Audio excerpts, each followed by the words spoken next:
ఈరోజు నేను గరం మసాలా ప్రిపేర్ చేస్తున్నాను. హోమ్మేడ్ గరం మసాలా. చూడండి, దీనికి కావాల్సినవి ధనియాలు, చెక్క, లవంగాలు, అనాస పువ్వు, మరాఠీ మొగ్గ, బ్లాక్ ఇలాచి అండ్ రాతి పువ్వు, ఇవన్నీ ధనియాలు. వీటన్నింటిని బాగా రెడ్డిష్ కలర్ వచ్చేలాగా ఫ్రై చేసుకోవాలి.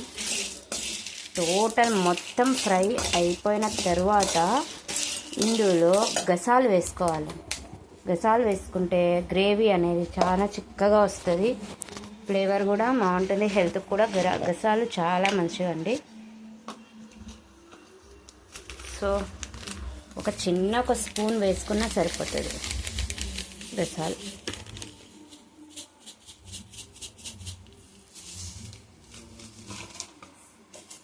ఈ వేడికే ఇవి కూడా ఫ్రై అయిపోతాయి అన్నమాట.